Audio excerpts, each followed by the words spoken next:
This is episode 103 of Off Script with Trish Glose, intimate interviews and fun conversations with interesting people. And joining me today via Skype from across the globe, I should say, is Olivia DeRamus. Hi, Olivia. Hi. Yeah, you're joining us via Skype in the UK, correct? I live in London currently. Yes, you call yourself an American runaway. Yeah. We'll get to that. You're the founder of Restless Network, which is really a place, an online magazine, all for women, right? Yeah. Anyone who identifies as a woman, non-binary folks as well.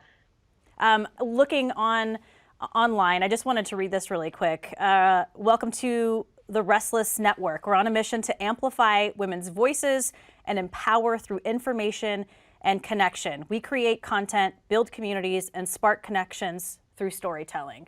I love it. Thank you. Yeah, and you started this really, and we're going to get to it. We're going to talk a lot about it, actually. You started this essentially because you were feeling restless because of things that happened to you, and you just said, enough's enough. Here we go. Yeah, absolutely. It was definitely more of an experiment at first, and surprisingly, it really caught on and has really developed into this really great business that I'm really excited about. I'm super excited about it too. I think it's amazing. Let's start from the beginning, though. Where are you from originally? So I'm originally from Washington, D.C., and then before moving to London, I went to university in LA. Okay.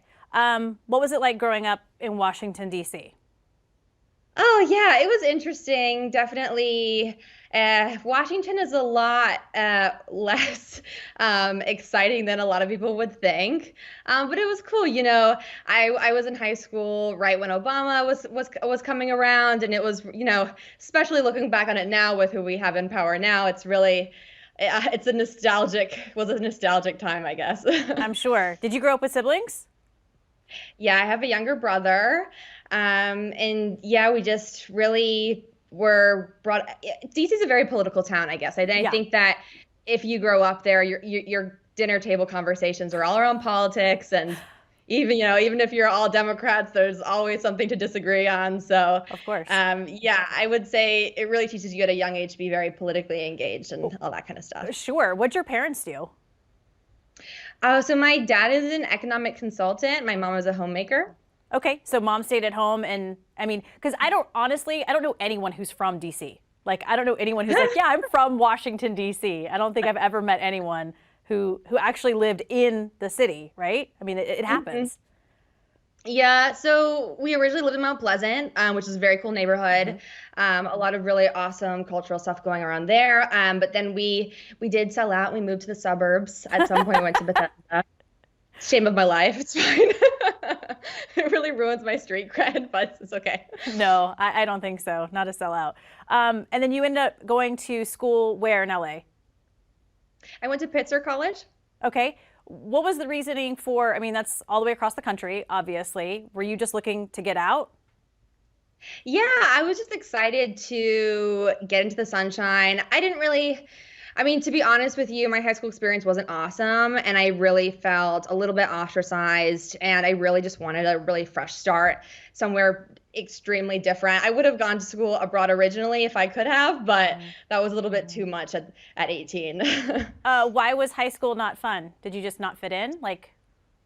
Yeah, I just didn't fit in. You know, there was a lot of bullying going on, and, I changed schools at one point, and I don't know, I was always very shy, and I think that shy, puberty, cheerleading, it's just not a good mix.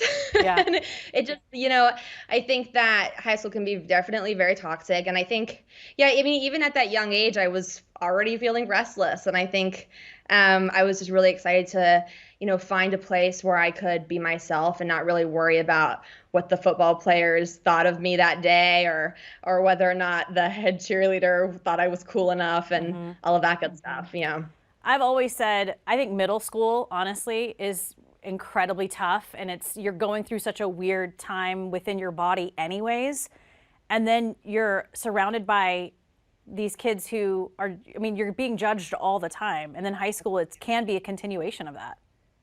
Yeah, definitely. And sorry, it's a little awkward for me. I've never actually talked about that side of part of my life publicly before. But yeah, it was pretty tough. And I think when you're already shy, it definitely makes you like, revert a little bit into yourself. So, and I mean, fast forwarding to Restless really quickly, that's really Restless was the first time I actually expressed myself, and it was through other people, and it's always kind of, it was really my entry into self-expression through in a way that was safer than kind of putting my neck out there. And I think actually looking back, high school was definitely one of the reasons why I never really felt like I could really step out on my own in that kind of way. Sure. Yeah. I mean, it molds you for sure. Like going through those years where it is tough and you have certain feelings where even if you do fit in, I mean, I just feel like it's such a tumultuous time. And then a lot of, teenagers, that's why they want to break loose, right? Because it's like you go create your own identity at that point. Yeah, absolutely. And funnily enough, I think that's why we have so many high schoolers starting to really log on to the Restless app, which is not something that I expected at all. But I think I'm surprised to see, how many different people of different ages really identify with that kind of sentiment. For sure. So when you left to go to college, was it that idea like, I want to get out of here? I want to, I want to not really change who you are, but no one knows you, right? Like no one, when you step foot on that campus, no one knows who you are. So you can really be anyone at that point. Yeah, definitely. And that was really freeing. And it was definitely not something that I hadn't really experienced before. And I think that's kind of I think when that happens for anybody, that's really a gift. So I definitely was very happy for a long time with that kind of stuff. Okay. When you went to school, what were you looking to do? Like, what was your major? Did you have one, or you were just kind of floating? Oh, I went to the coolest school. You could make your own major. It was so like hippy dippy liberals, awesome. And so like back in the day, I'm the ripe old age of 24. I'm really not old at all. Back in the day at 18, I really wanted to work in nonprofits. I really just wanted to help people. And really my ambition has always kind of circled around that. I was never really cared what that would look like. I just wanted to, I think everyone has that kind of like crisis of faith, like why am I here? What is my future going to look like? And I really felt that if I at least had a positive impact, then whatever my future looked like, it would be okay because there would be a point. And so, I really kind of followed in my mom's footsteps actually, because she worked in the Peace Corps for a long time. Before raising me and my brother, and so yeah, I was thinking I was going to be living abroad my whole life, and I really wanted to work out in the field and do kind of women's justice type work. So yeah, it was great. I don't even remember what I named my major, something really stupid. I don't actually remember what it was, but I ended up graduating with a degree in international relations. But at first, it was something really ridiculous. I'm sure. That's all right. I think when you look back at 18, 19, right, we did some really stupid stuff, like really, really dumb. But yeah, it's okay. For sure. Live and learn. And it's funny that you say that because you're kind of doing that now, wouldn't you say? Yeah. It's interesting. I really never aspired to be in media. I really was kind of always interested in being behind the scenes. My previous jobs and the work experience I had during university was all in fundraising and that kind of stuff. So this was really not in the cards at all. And yeah, I mean, I don't think I'm not naturally the type of person who's comfortable in the spotlight. So yeah, it's definitely a surprise for sure. The one that I'm still getting used to. Yeah. I mean, you're in the spotlight, girl. I mean, your story is, and I'm not saying that you put yourself in the spotlight, but because of the things that happen to you, you are definitely in the spotlight in the best way, though, in the best way.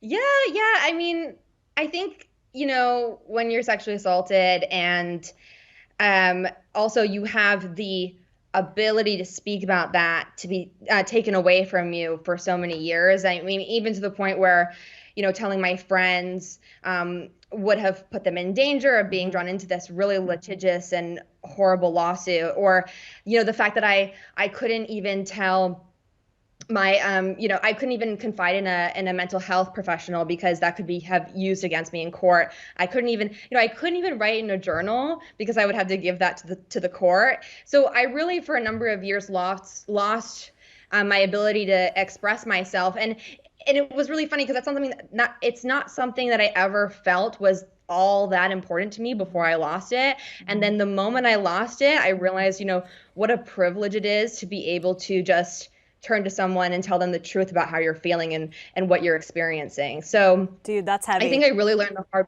Yeah, and I really learned the hard way that, freedom of speech is not the God-given right that I thought it was in America. And that was a really tough lesson to learn for sure.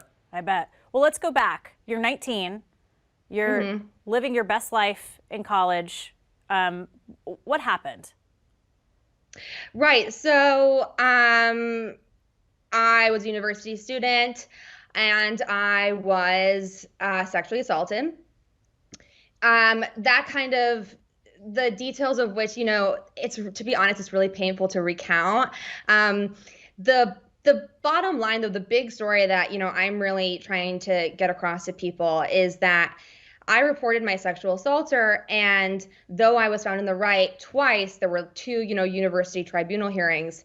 My assaulter sued me simply for reporting him, and for millions of dollars under the claims of defamation.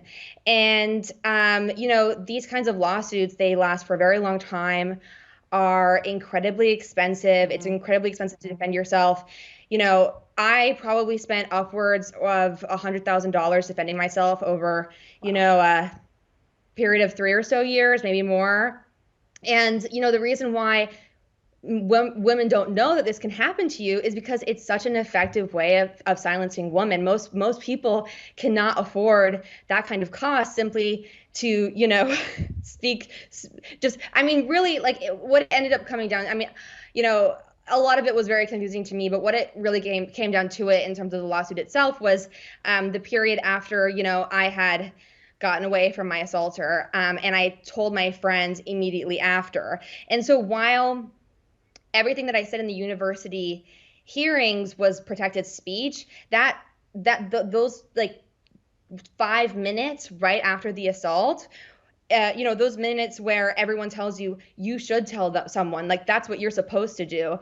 I did what they told us to do and I got sued for it. And no one knows that can happen to you. And I'm not trying to talk about this to scare people away from reporting, but I think to be able to make a decision that's right for you when addressing your sexual assault, and being able to move forward in healing and claim justice for yourself, you should be able to have all of the facts. And I certainly didn't have all of the facts. And to be honest, I also don't think that women who are surviving, traumatic incidents like this should have to go through something like that simply for doing what the government and our universities tell us to do. Yeah. Well, you're the victim. Yeah, exactly. And kind of the reasoning was that, I guess, by being suspended for a year, I was ruining his life, which is not true at all. But there are a lot of really gray areas and a lot of really loopholes in our legal system that really allow wealthy men to use it in their favor. So why were there 2 hearings at the university? So he also sued the school. Okay. What a champ. Busy. Yeah, right. So he sued the school after the first hearing in which I was on the right. It was because, that first hearing took so long. They dragged it out as long as possible. I mean, I'm hesitant to say like a specific timeline, but maybe like a year. I mean, it took forever. Like by the time the first hearing was happening, I wasn't even at that university, at my old university. And so I gave all the information. I was ready to, answer any questions within the hearing. But to be honest, I felt very afraid to be in the same room with him. Sure.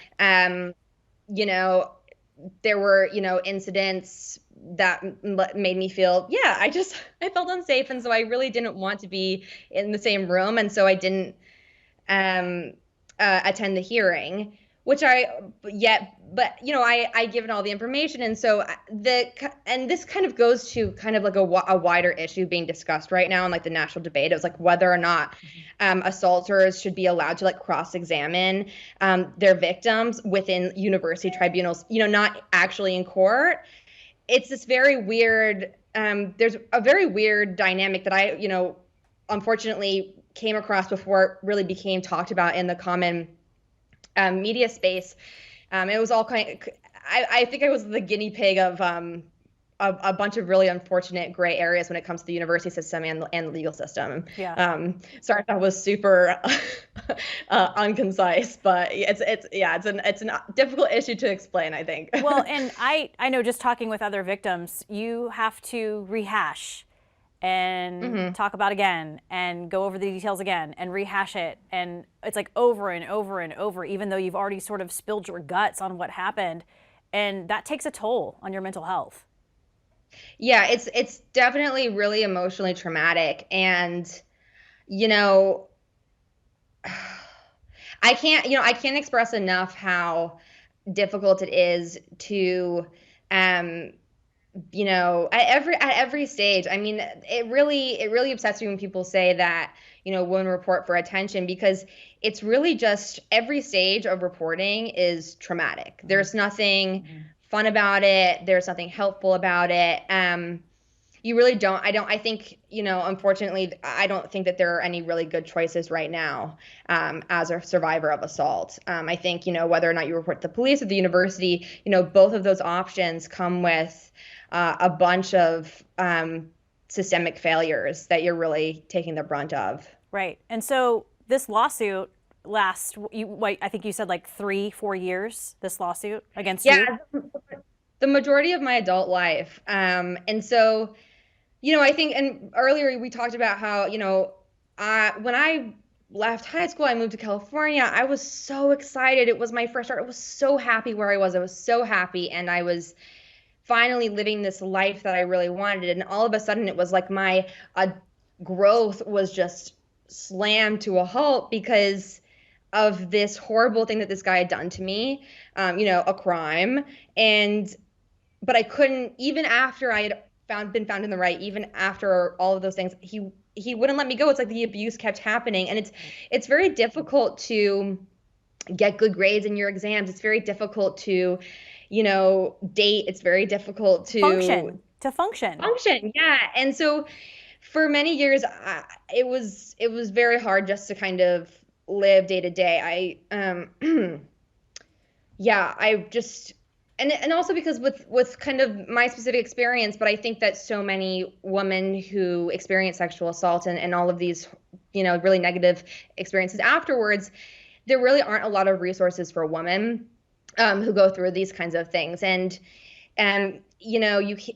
it's very intimidating to go into, a support group. And someone like myself, I couldn't go to a support group because anything that I said to anyone could have drawn them into a really, horrible situation. So I essentially disappeared from a lot of people's lives, because if I had stayed, and they really wouldn't have been safe around me because of this person who was very much using the law to harass me in a very effective way. Right. So not only are you dealing with all of this trauma from being sexually assaulted and now having to go through a lawsuit, you can't talk to anyone about it. You're kind of isolating yourself. I mean, that's just infuriating. I'm a journal writer. Anytime I'm going through something incredibly difficult, I can write a few pages in my journal and I feel like a new person. So I can't even imagine the fact that you couldn't record any of this happening to you and how you're feeling inside, because that's going to be used against you, potentially. Yeah. Even text messages, I had to give the court any, Facebook messages that, I had with friends early after the incident or after. And especially when they were given access to my medical records, that was a huge breach of my privacy and honestly totally unnecessary. And actually the appeals court in California denied them that request. However, the judge that I had actually ignored the appeals court's decision, and as it's actually not that easy to hold your own judge accountable, even if they're going against the actions of the higher court. And I hope I'm explaining this right. Again, I'm not a lawyer, but it felt like to exist in any way was wrong. And that was really the message I was receiving for many years, and at a really, pivotal time in my life. Sure. And so, yeah, it's definitely been, I don't think that I emerged from that experience having a high self-esteem or in any way feeling confident. I don't think that's possible. Right. Well, Olivia, it sounds like a shit show, to be honest. Mm-hmm. That's the best way to put it. Especially, even just trying to explain all of the details and everything that happened, even though I experienced it, there were so many crazy things that happened and so many weird things that happened, and the legal system is so complicated that it's very difficult even explaining it to people now that I can talk about it in general terms, in a way that really reflects everything that happened. And I can't go into specifics, but I'm still very lucky that I can even talk about it at all. Most people who experience something like this, I'm a very privileged person that I can, sit here and talk to you about this, because most people who experience this will never be able to talk about it at all. Even in general terms, they're, backed into signing NDAs. That's actually at the heart of why no one really knows this can happen to you. So I'm one of very few people who can talk about this. And I feel very lucky. And really the only reason why I can do that is because, I was very lucky enough to have the funds to protect myself. But if you don't have the funds to protect yourself, you're out of luck. I mean, the government they're really, and in civil court, you don't have an assigned lawyer. If you don't have legal representation, it's a default judgment, and that can really harm you for sure. And then I just think about all of the young girls, let's just say who are in college right now, that this has happened to or happening to, and they don't say a word about it. Yeah, exactly. And I've been so conflicted in terms of coming forward about this issue, because I'm not here trying to scare people away from reporting their assault. I think it's really important to hold assaulters accountable. It's more that the system that we have right now is incredibly flawed. And, with these new changes to Title IX, with the Trump administration, it's only going to get worse. And there's this perception that, because of the Me Too movement, things are better now. But I honestly really don't think they are, especially for everyday women. Mm-hmm. What happened? What was the outcome of the lawsuit? I can't get into details there, unfortunately. Again, I really have to stick to general terms, but, I can talk about it generally, and that was really what I needed. I mean, yeah, I'm gonna have to just keep with that statement. Sorry. Okay. Did you find, though, when the lawsuit was said and done, did you feel a sense of relief at all, or?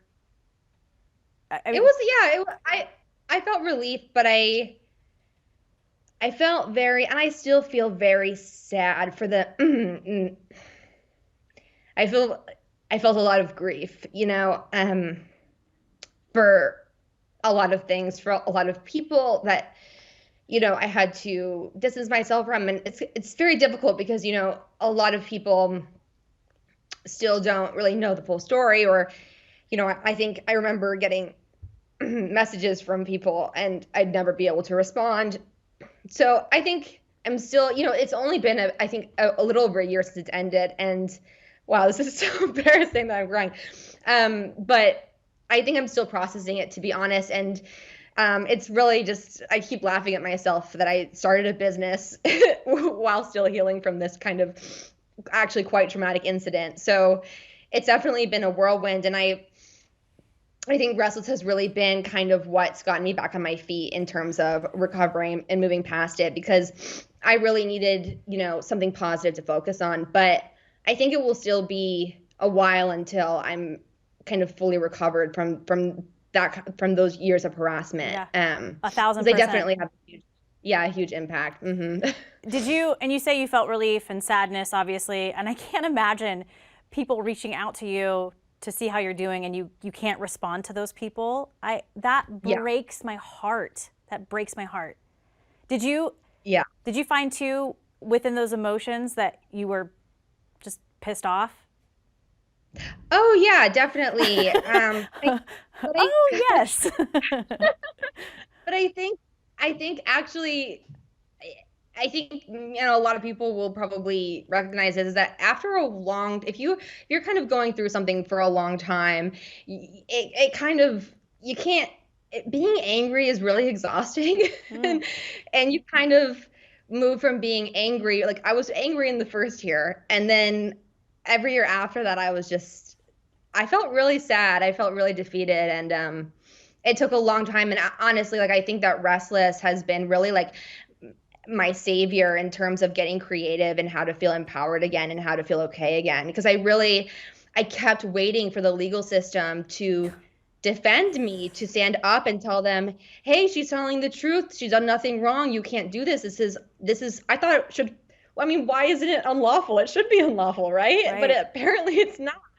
So when I realized that, because I kept waiting, and when I realized that I had to stop waiting for that to happen, I really had to think hard about, okay, well, I need to do something because I can't go on feeling like this. And I felt that, okay, I can't tell my story, I can't tell people what's going on with me, but maybe I can speak through, publishing other people's voices and platforming other women's stories that are along similar veins, or talking about other difficult issues. And so publishing these women's stories was really a way for me to speak while not being able to speak. Sure. And building that really helped me kind of feel like I was expressing myself even indirectly. And that was really powerful after many years of just having zero options to do that. So in the months before Restless Network is born, and how old are you at this point? Like right as you create Restless? 23. 23. Damn, Gina, that's young. So you're 23 years old, and you said you were finding yourself restless, right? Yeah, absolutely. And so while this was all going on, I moved to London. I transferred universities. I really felt unsafe. I felt like if I had this thing in my head, and this is totally illogical, but at the time I really thought, okay, I need to get as far away from this place as possible. I need to go somewhere really different because I don't want this ever to happen to me again. I just wanted to go and to me, as if I went someplace as different as I could make it, then there would somehow be a chance of that not happening again, which obviously is not true. Every country have their problems with sexual assault, but for me, that was my coping mechanism, and it was very helpful because, at least then I had my barrier. If I was all the way over here, if I turned off my phone, no one could, Hey, no nasty lawyer could get to me, I right? get it. I So get it. Is that essentially all of this stuff? Is that kind of why you ran away?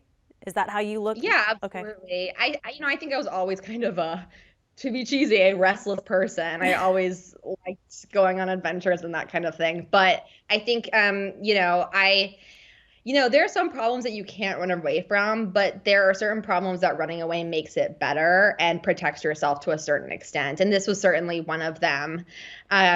So yeah, I think that, you know, I have to acknowledge also that I have a lot of privilege in the fact that I had the ability to do that. I know that most women who go through something like this are kind of stuck at their universities or are probably forced to drop out of school entirely. And that's certainly something that actually many people advise me to just drop out of school and move home, which I think is, that's for that to be the first reaction of a university official in terms of advice. I think that's actually kind of shitty. Am I allowed to swear on here? Sorry.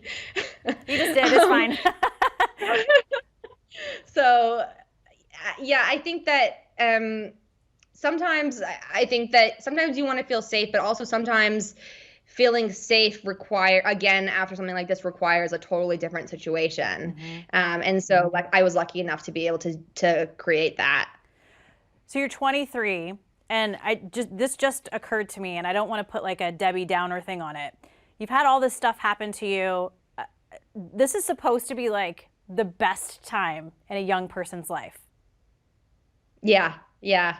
I mean, 18 to 23, those were some of my best times. And I just said, you know, I know especially when you go off to college, this is supposed to be kind of the highlight.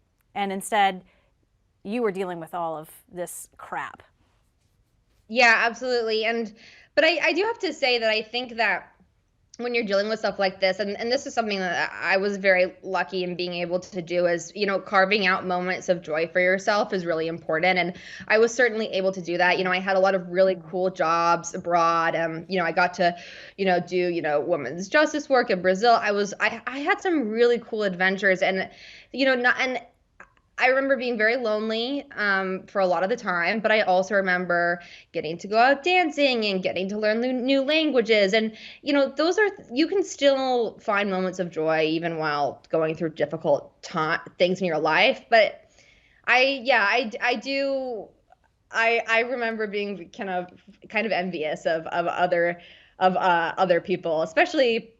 I think it would have had, to be honest, I think really not being able to talk about it, even in just like a one-on-one private conversation, was kind of the main thing for me that was pretty difficult, because, you know, I was trying to make new friends over here, but I had to kind of withhold the truth of my reality, and that was definitely, yeah, it wasn't great. But, you know, I will say that I think, you know, you can always find moments of joy. And I think that's something that's really important to focus on when going through, you know, difficult situations, for sure. Tequila helps too.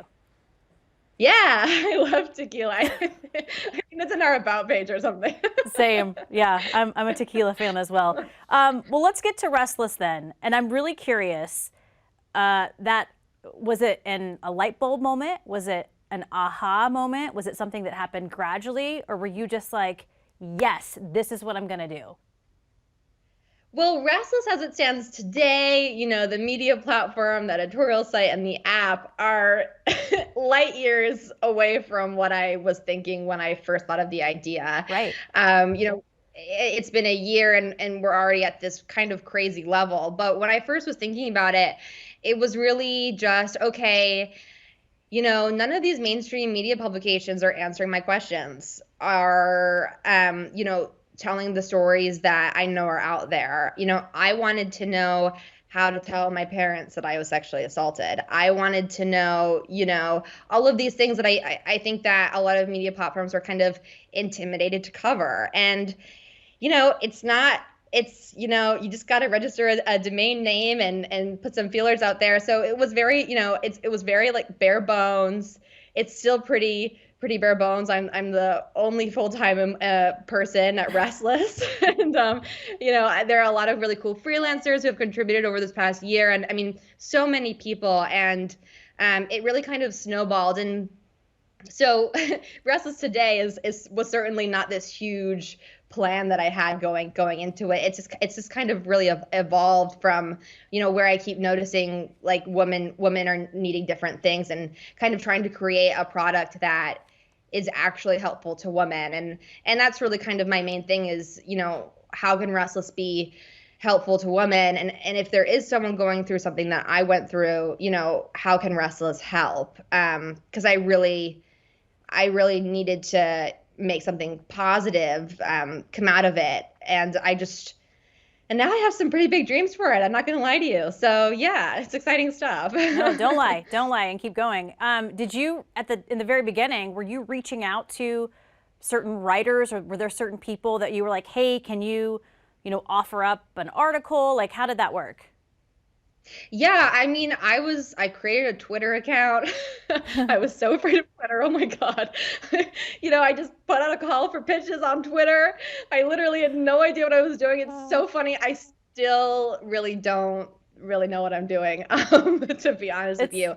But yeah, people just reached out, and it was really interesting actually to see how many people were kind of like waiting to have a platform where they could just talk about what was going on with them and their experiences, and in a really honest way, without, you know, being like overly edited and kind of things like that. For me, I really like to like let the writers and whoever writes for us kind of shape their narrative. I'm not interested in it's not about me. It's really about what the different writers who contribute want to say. Sure. And I can only imagine, I mean, when you're reading these articles, there is no better feeling than when someone tells a story and you go, oh my gosh, me too. And then boom, you have a connection and you don't feel alone. There's someone else out there who went through the exact same thing. And it's like, then I felt this and I felt this. And you're going, oh my gosh, me too, me too. Yeah, absolutely. And I think that really kind of feeds into the idea that I really wanted Restless to be a way for women to connect with each other. And so, as we kept going along, and I realized there were all of these conversations happening as a result of these articles that we were publishing, but there weren't really, anywhere that great to actually hold these conversations, especially, because we do cover some tough topics. And, no one really wants to talk about their mental health on an Instagram comment where, there are all these trolls ready to eviscerate you. And that's actually kind of the inspiration for why we created the app, is that we really wanted to also have a way to foster these conversations that were already really organically happening. Right. I mean, there's articles on there about sexual climax, right? I can't imagine for a lot of these women who have been sexually assaulted, getting back a healthy sex life has to be incredibly difficult. Yeah, absolutely. And the thing about topics like that is that they're incredibly nuanced, and everyone has a different healing process. Everyone has a different experience. Some survivors actually get out back into the dating world fairly quickly. Some survivors don't feel comfortable with that. And so it's really important, I think, that when we do cover these topics, that they're told by people who have personal experience with that. And I think that's kind of really you don't need a lot of money or a huge team to do that. You really just need to have, authentic voices and prioritize the people who know what it's like in terms of writing those stories. 1000%. So you have this online magazine. Are you getting good feedback as it's growing? Yeah, absolutely. It's really nice to see, all of the really great comments and everything like that. It's been interesting for sure. I think that with women's media, it is always a challenge to be taken seriously. And since we started Restless, I've really kind of been trying to educate myself in terms of the broader media landscape, because again, I had no idea what I was walking into when I first started it. And just, everything from, oh, well, it's a women's magazine, so they couldn't possibly cover topics, legitimately. And that's, I think, kind of our main roadblock, in that, we are discussing tough topics and we are discussing them well and reliably. And I think kind of that's our one challenge in terms of constantly coming up against that, perception of that all women's media platforms faces. But the important thing is that the women who are reading them, they're who we're talking to. We're not too concerned with what, the other media elite thinks about us. Exactly. Well, I found too. Oh, sorry. Oh, I'm sorry. Go ahead, please finish. Oh, no, I mean, just really as long as we have a positive impact on women is really what I care about. I'm not too concerned about what, maybe people, at our competitors think or things like that. Right. Yeah. At the end of the day, it's about the people who are reading these articles on Restless. I've also found too, when you lay it all out there, when you just sort of put everything out on the table, I find it hard to nitpick, right? Especially this is why I started this podcast. They're not edited. It's long form. I don't take anything out of it. So you can't go back and go, well, what'd you mean by that? Well, she meant that because she said it, she said it right here in front of the microphone. So that's what this person meant. And I have found that in some of the articles that I've read on Restless, you're putting it all out there on the table, and it's hard to go back and go, well, wait, what? I mean, it's all out there right in front of you. Here you go. Yeah, absolutely. And I just think it's really important for there to be a large amount of transparency when it comes to this kind of thing. And I think that's something that Restless can offer that a lot of big media companies can't. I mean, most women's media platforms are owned by corporations that are led by white men. I mean, that their interest is not really in the needs of women, it's in the needs of advertisers. And Yeah. so we're kind of trying to offer a different kind of platform that, while I don't know if it's breaking the real wheel, it's breaking the wheel in that it is prioritizing women before anything else. Right. And I think a lot of other platforms are maybe afraid to go there. Don't you think? Yeah, absolutely. And I think that, let's be honest, Restless is a business. I do have to, make revenue. I probably will do advertising. I've done a little bit of it. However, our editorial direction is really not based on whether or not this company will like us if we do this, or won't like us if we do that. And so I know that that is kind of not exactly how other media platforms operate, and I think that's very, very something very valuable that we offer. So when did the app, there's now an app, when did that launch? Like 2 months ago. Yay! It's awesome. I mean, I follow Restless on Instagram, but it's really great. And this, I mean, would you say this app really can reach so many more people now? Absolutely. And I think that the app is really that kind of first idea seriously realized in a way that a traditional media platform can't do. And I think that that's really important. And what I'm actually really interested in now, again, is this kind of like cross mentorship. It's not really about what Restless is telling you to do. It's about, the community being able to say, hey, like, you have this problem and I know how to fix it. Like, let's talk, and like, let's be friends, and I've got you. And I was really pleasantly surprised, because I thought it would take a few months to get the numbers up and get those conversations going, but they started happening from the get-go. And it's a really beautiful thing to see, because again, it's never been about me. It's never really been about any type of agenda other than getting women, help, giving women support, and really, as cheesy as it may sound, empowering women through, information and connection. I'm sorry, I'm just laughing at myself. That sounds so cheesy, but No, it's true. Not cheesy. Absolutely not. I mean, that's, I think, more now than ever. We need to connect as women. I mean, for years, I see it all the time. And I've said this a bazillion times, there's women out there who I'm not particularly fond of, but I'm not about to break them down and say anything negative, because right now we need to come together, because women are super powerful. And I think that we haven't really tapped into that power yet. Yeah, absolutely. And I think a lot of that has to do with a lot of the ways, our society isolates us. Yeah. Everything that I went into earlier, and, in a number of other ways. And like, I mean, even when it comes to money, we have a money and work section on the app. We're still kind of afraid to have these open conversations about money, and how much do you charge if you're a freelancer, or, how to negotiate a raise with your boss. And so, it's not just about Me Too issues. It's about all of these kind of taboo subjects that, are actually encompass the majority of women's lives, that we're being told we're not supposed to talk about, or that, okay, we're starting to talk about it, but it's just not at the level, or we don't have the resources that we need to be able to really fully realize those conversations. Yeah, my husband tells me all the time, you have to stop apologizing. It's a Facebook group for TV news women who are on the news, and someone posted something about how to write an email like a boss.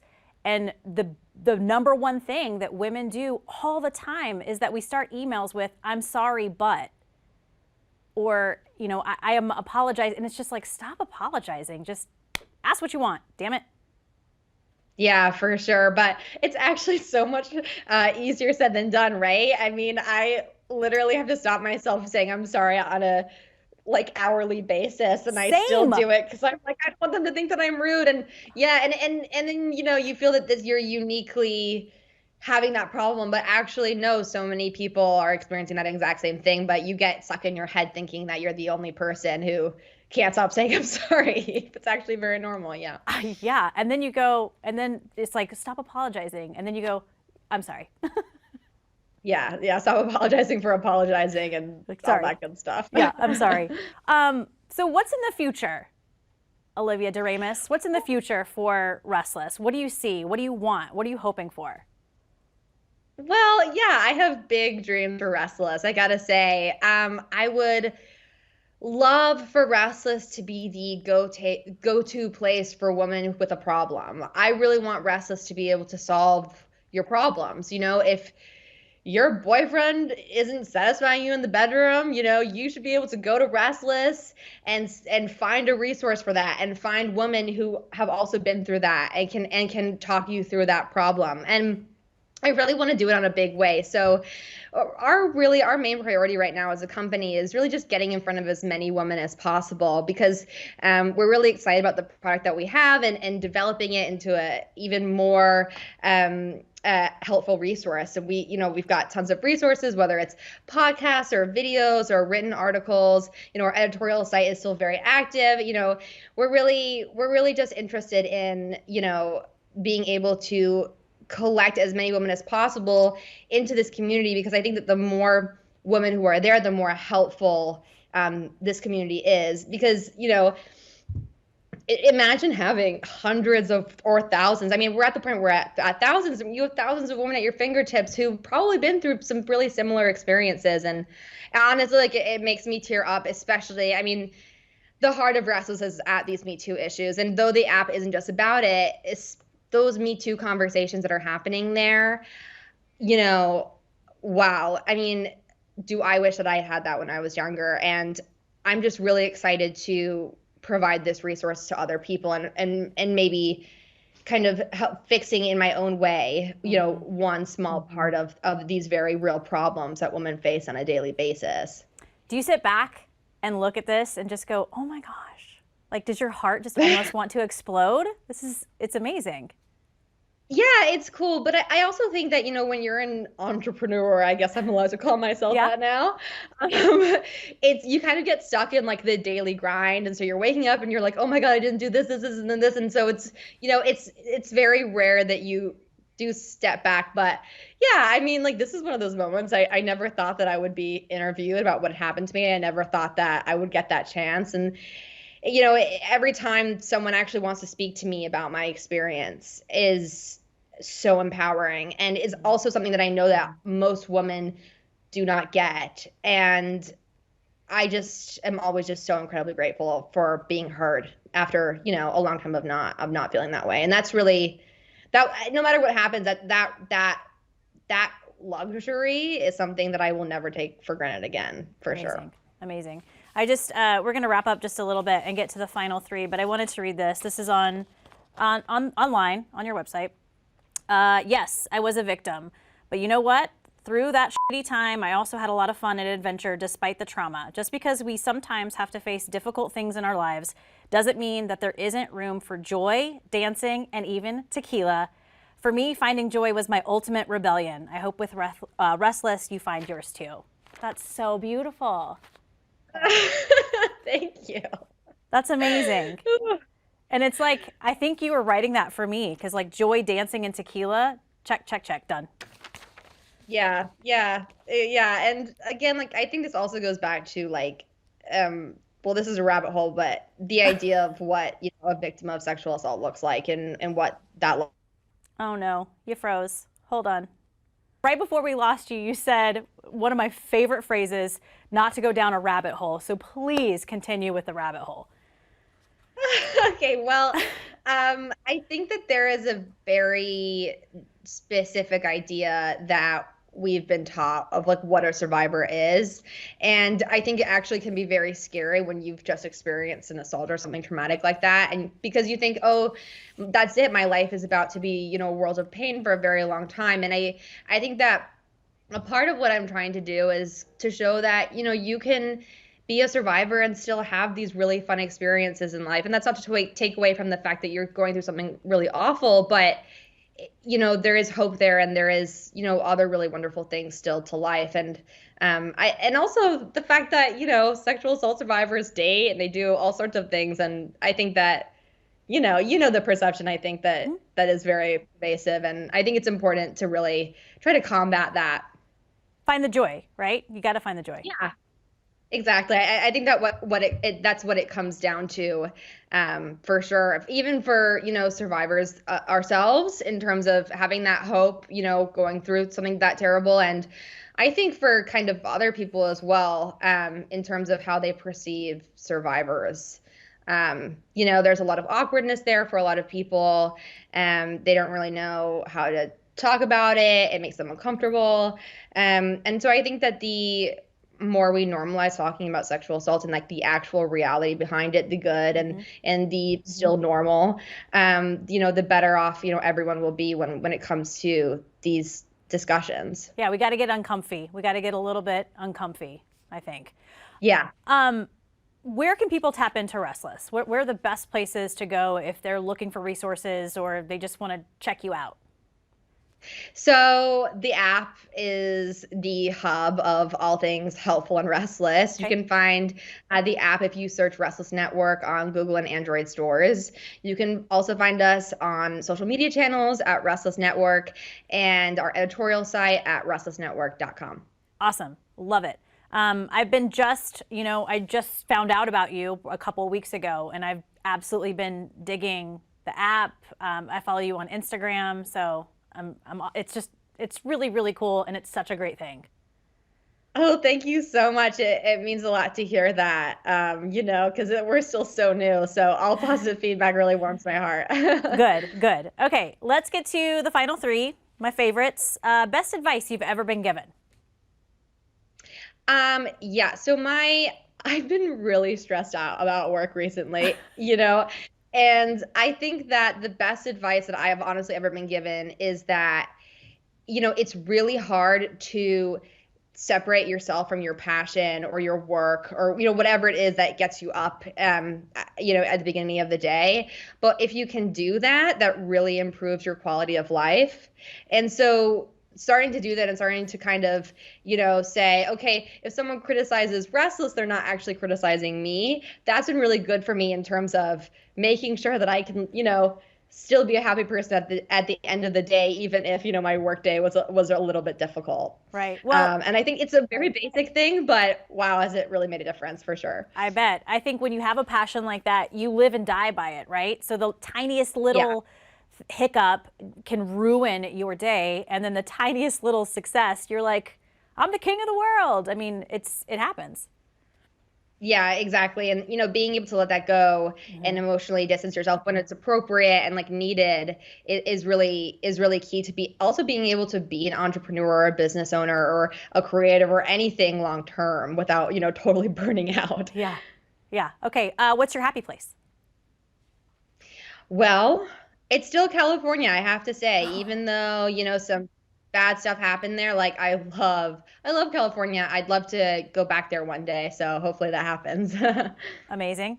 Final meal, final drink. If that was given to you, what would that look like? Right. Tacos, al pastor, and a margarita or anything with cheese.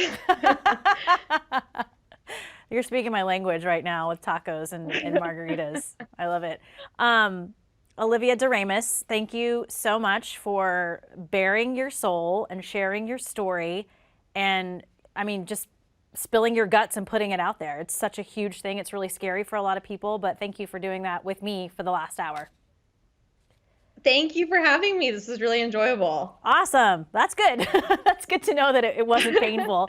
If you are listening to this podcast on Apple's podcast app or Spotify, please subscribe, rate and review. It helps other people find us. And you can also watch this on YouTube. Just search Off Script with Trish Glose. One more time, Olivia DeRamus, the founder of Restless Network. Go find her, get some information, and feel empowered. Thank you so much again. I appreciate it. Thank you.